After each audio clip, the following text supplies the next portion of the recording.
自制狩猎的弓弩，体型肥硕的松鼠正中靶心。丛林中的黑夜，仅依靠火把的照明捕食溪流中的美食。都说荒野求生3天饿9顿，然而顿顿没肉就吃不下去饭的你又是否见过呢？新一天的来临，潮湿的森林再次的被雾气笼罩。前2天设置下的断头台陷阱刚好位于岩石的缝隙之中，这样的天气应该会有收获。有着十足信心的昆泰来到了第1处的陷阱旁，然而他却并未触发。紧接着的第2处陷阱也是同样，难道自己的判断会有失误吗？继续的向前，偶尔的失败并不会代表全部。当来到第3处的陷阱时，开心的心情已促使他加快了自己的动作。陷阱已被触发，是一只体型无比硕大的野生山鼠，它比之前自己捕获的任何一只都要大上许多。而狩猎的成功也再次的印证了昆泰的判断，向着基地的方向返回，仅此一只就已足够自己吃个大饱。撕扯下一片树叶，回程的途中要顺带着找寻一些可以一起蒸煮的配菜。然而今天的好运貌似不仅仅只有猎物的收获。就在昆泰路过一处峭壁之时，脚下突然踩到的东西却是让自己更加的惊喜，一口被废弃的铁锅。从外形和堆满枯叶的造型来看，应该是被山洪冲击到的这里。在更高的森林深处，以前也一定有人在那里生存。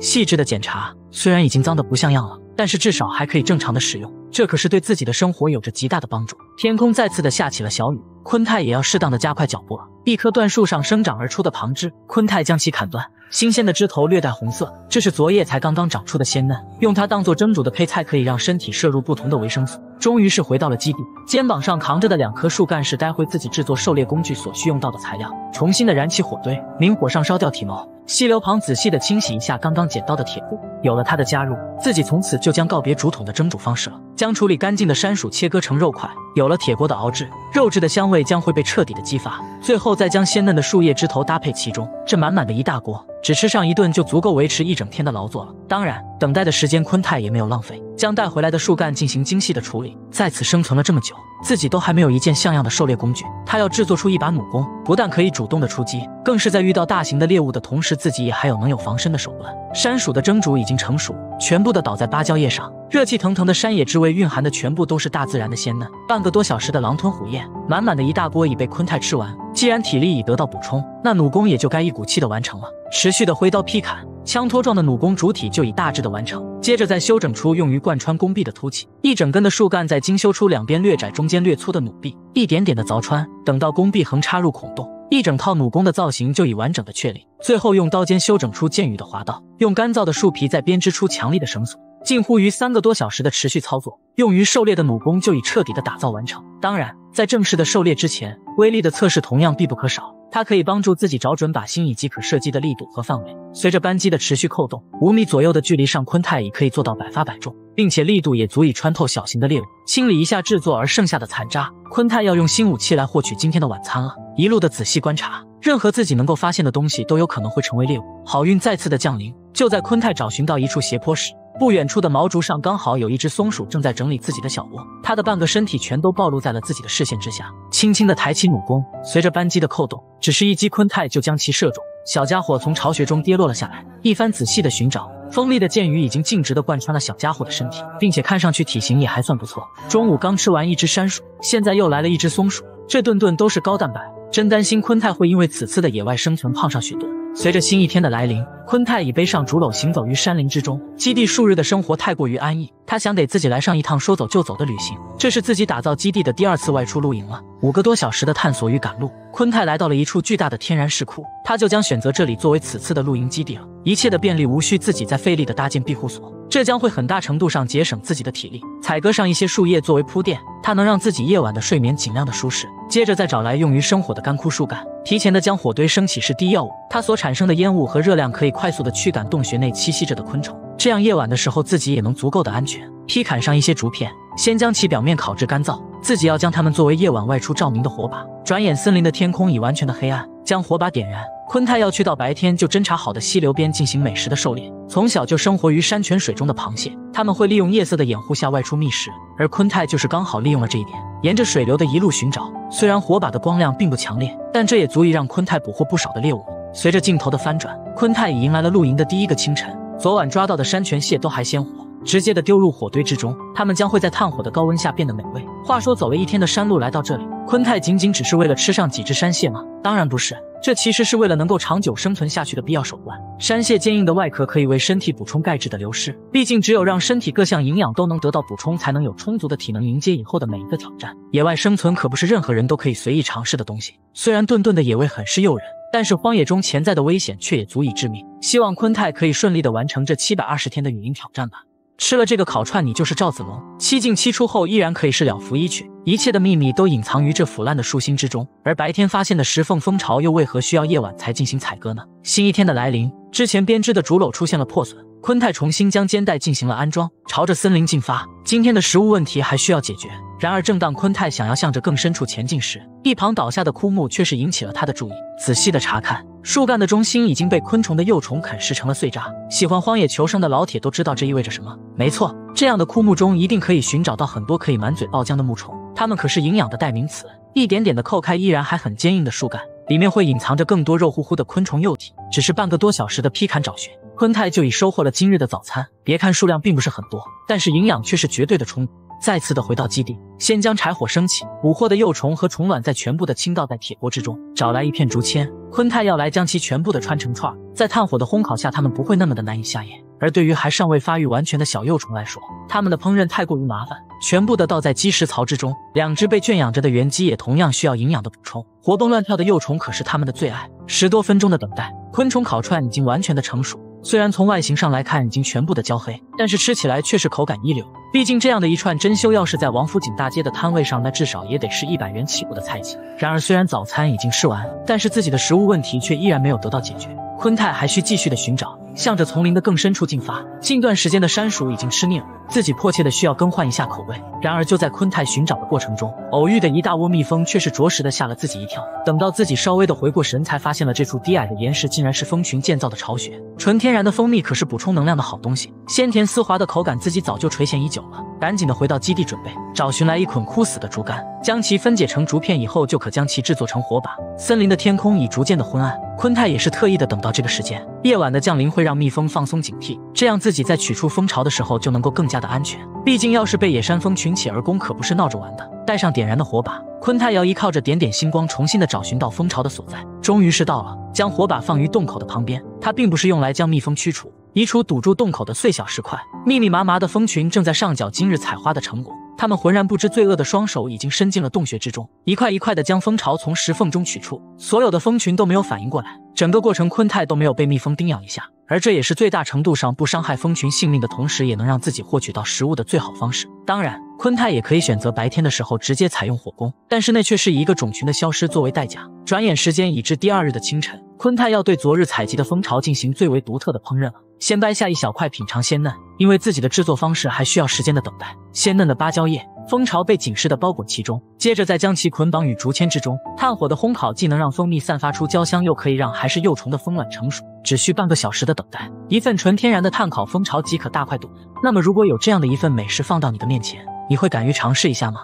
专门设置的捕鱼平台，只需等待就能解决食物的来源。重新搭建而成的鸡舍，这也标志着自己的畜牧养殖已开始正式的发展。新一天的来临，昆泰起床后的第一件事依然还是为圈养的原鸡准备好今天的食物。经过了这么久的喂养，2个小家伙应该已被驯化的差不多了，而昆泰也是时候该为下一步进行考虑了。重新的收拾一下居所下方的斜坡，他要在这里搭建出一处拥有足够活动空间的全新鸡舍。毕竟一公一母的完美搭配，完全有可能会创造出全新的生命。劈砍上足够的毛竹，用它们当做建筑的材料，可以尽量的减少体力的支出。全部的分解成竹片，一端再削割出尖头，只需将它们深插入地面即可圈出整体的造型。而对于四边围墙的遮挡，横向竹片的接连镶嵌，即使不需要额外的捆扎，也依然可以很好的固定。还未到2个小时的持续搭建，鸡笼的整体造型与空间就已基本的完工。当然，昆泰也是考虑到了以后，他又将剩余下的竹片搭建出了鸡舍的第2层，这里就是以后母鸡产蛋和孵化的地方。最后再用芭蕉叶作为遮蔽风雨的铺垫，如此一个空间足够的全新鸡舍就已搭建完成。那么你能猜到昆泰为什么又要在内部增加上2根圆柱的横梁吗？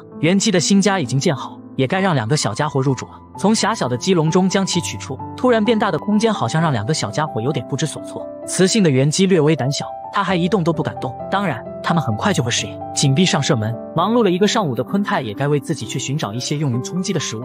背上竹筐，森林中有各种可以获取到的食物，一路的仔细寻找。昆泰貌似在枝头发现了什么，原来是一颗球形的果实，这是藤蔓爬到树顶后所接触的。昆泰采摘了2个，再次的回到居所。酷似南瓜的造型，有知道是什么的老铁可以帮忙普及一下。从尾部切开，满满的果肉里包裹着硕大的果核，而这果核中的东西才是可以食用的存在。然而万万没想到的却是它的外壳竟如此的坚硬，如果没有柴刀和斧头，仅仅依靠人力估计很难将其打开。轻轻地剥掉外皮，纯白色的果仁貌似富含了大量的淀粉。山泉旁的仔细清洗，竹签制作而成的烤串，炭火的烘烤会让其很快的成熟。当然，这也是食用所有果仁所必须的步骤。毕竟荒野求生中的每一次进食都需尽量的小心，特别是这种无法确定是否可以正常食用的植物。随着新一天的来临，昆泰已行走于山林之中，自己每一次的外出探索都是为了寻找到便利于获取食物的资源。距离自己营地3个多小时的东侧，他在这里发现了一条自山顶而下的溪流，疾驰而下的水流说明了这里几乎没有干涸过。一颗拇指大小的田螺，在如此清澈的溪水中长大的它可以放心的食用，而它的出现同时也代表了这里也会有溪鱼的生存。逆流而上的仔细寻找，昆泰已经捡拾到了好多个。一处拥有着较小落差的河道，昆泰决定在这里搭建出一处专门用于捕鱼的平台，劈砍上几棵毛竹和树干，调整好河道上将要进行打造的空间布局。3根树干横跨河道的2边，它们就是支撑起整个平台的地基。接着再将毛竹从竹节处尽数的分解，只需将其平整的铺开并进行固定，一处可以自主过滤各种东西的漏水平台就已完成。当然，为了防止顺着溪流而被冲击而来的溪鱼不会继续的逃跑，左右2侧以及平台的后方都还需要用竹片横架上隔挡，最后只需用硕大的树叶将河道与平台连接。如此，一处只需等待着溪鱼自投罗网的捕鱼平台就已彻底的搭建完工。提上鞋，昆泰还要找到一处适合生火的平台。攀爬上溪流边的小山体，昆泰发现了一处镶嵌于半山腰的天然小溶洞，这里相对封闭的空间很是适合睡眠，不但可以有效的遮挡风雨，并且地面也十分的干净。他决定今晚就要在此露营。旁边的一块视野开阔的巨大岩石面，这里也很适合成为露天的篝火台。搜集上一些枯枝，自己要先将火堆升起。捡拾到的田螺和螃蟹虽然并不多，但是也可以让自己感觉不到饥饿。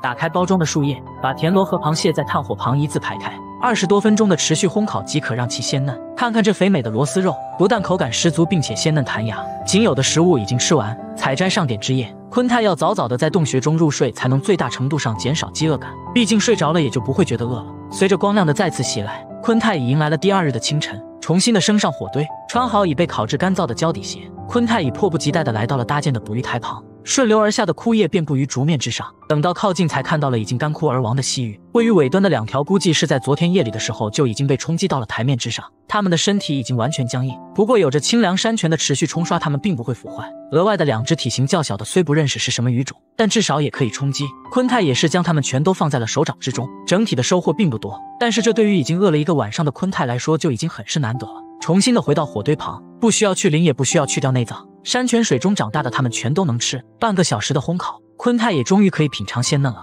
然而只有如此数量的食物获取并不能支撑自己太久，接下来的探险他又将如何面对？熄灭火堆，他要再次向着陌生的区域进发。惊恐的嘶叫声划破森林的宁静，这是3个月以来首次捕获到的大型猎物，还尚未成年的野猪被陷阱牢牢地拴住。然而等待它的命运又究竟如何呢？新一天的来临，结束完捕鱼露营的昆泰已回到了基地当中。上次采摘的藤蔓果实还剩下1个，依然还是相同的制作方式，将包裹在果肉中的果核取出，直接的放于炭火上烘烤，这样会更加的节省时间。削割掉木薯的表皮，刚刚搬迁到新房子的2只原鸡还需要喂食。新鸡舍的搭建给2个小家伙提供出了足够的空间，2根横搭于中间的毛竹也让他们有了释放天性的条件。切割的足够精细的木薯碎末，昆泰一直在等待着小2口的产蛋。烤制的果核已经成熟，不过想要取出却也依然费力。轻剥掉外皮，只可惜如此的烤制却还是未能让其成熟。无奈的昆泰也只能是重新的制作出烤架，酷似薯片的外形却是蕴含着健康的能量。毕竟孔子曾曰：早餐不求吃饱，只求吃好。基本的体力补充已经完成，带上柴刀，昆泰要去丛林中搜集上一点干燥的柴火。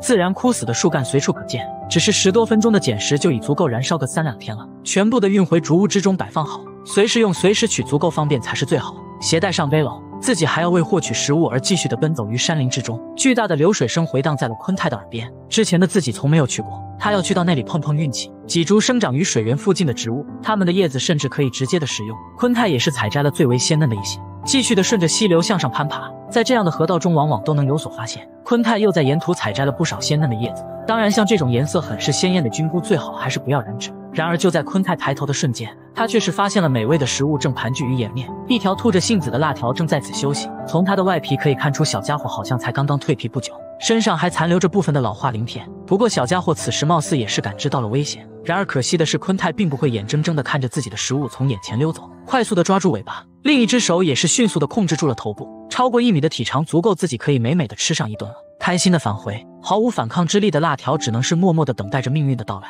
可能会造成不适的画面无法继续的展示，各位老铁可以自行脑补。鲜嫩的叶子已被蒸煮成熟，烤至焦黄的肉段也是鲜香无比。仅此一顿，昆泰就已将前2天都未能吃饱的食物一次性的补充完全。转眼已至黄昏，美美的睡上一觉，自己要留有充足的体力去面对每一天的挑战。随着黎明的再次破晓，昆泰已迎来了全新的一天。用柴刀简单的刮一刮胡子，精致的男人即使是在荒野中也同样需要注意形象。再次的出发，昆泰来到了之前自己围挡起来的一块小池塘边，他要看看这里有没有顺流而下而停留在此的细鱼。然而经过自己的仔细观察后，一个比细鱼还要美味上10倍的小东西却是出现在了自己的面前。瞬间的扑抓，原来是一只完全野生的大牛蛙，它的个头比昆泰的手掌都要大。用藤条将其系好，顺手的又在池塘中抓到了一只幼崽，继续的向着上游进发。昆泰又在石缝中接连的抓住了好几只，再次的回到基地，泉水旁处理干净。炭火的持续蒸煮已经让胶原蛋白被完全的激发，这样的一份牛蛙大餐，有老铁想要尝试一下了吗？吃饱又喝足，昆泰背上小竹篓，再次的向着丛林走去。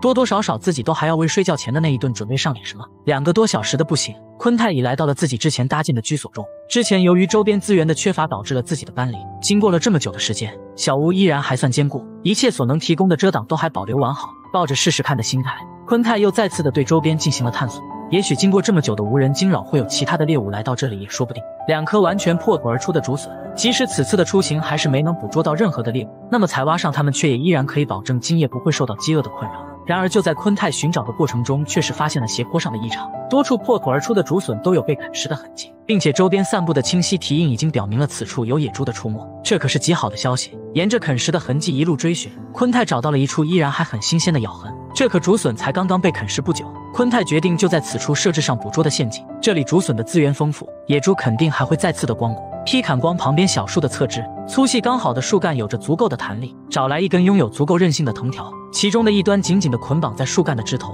，2根自带分叉的树枝深深地夯入地面，待其完整的固定好后，一处触发式的弹射陷阱就已制作完成。为了确保它的灵敏度，昆泰也是反复的进行了测试，最后再用枯枝烂叶将整个的陷阱进行伪装。如此不但可以最大程度上消除自己所留下的气味，并且还可以给野猪造成原始状态的假象。陷阱的制作已经完成，劈砍上一根已经枯死的毛竹。今晚的昆泰将会守在这里，等待着明天的结果。准备好足够整夜燃烧的柴火，重新的升起火堆，采摘的2颗竹笋直接的放到炭火中烘烤。黄昏再次的降临，吃完了2颗竹笋的昆泰要早早的入睡了。随着新一天的来临，早就已迫不及待的昆泰急匆匆地向着昨日设置好的陷阱走去。陷阱已被触发，一只野猪的后腿已被藤条死死地拴住并悬停在了半空。昆泰也是一把就抓住了小家伙的后腿，惊恐的嘶叫声划破了清晨的宁静。野猪已被完全的控制，昆泰仔细地查看了一下，竟然还是一头雌性的野猪，赶紧的将藤条切断。这可是自己3个月的生存以来第一次捕获到大型的猎物，昆泰格外的小心，也是细致的检查了一下小家伙的身体，好在他并没有受到任何的伤害。不过从小家伙的体型来看，好像也还并未完全的成年。然而等待他的命运又究竟是会成为美味的食物，还是像基地中的原鸡一样会被圈养驯化？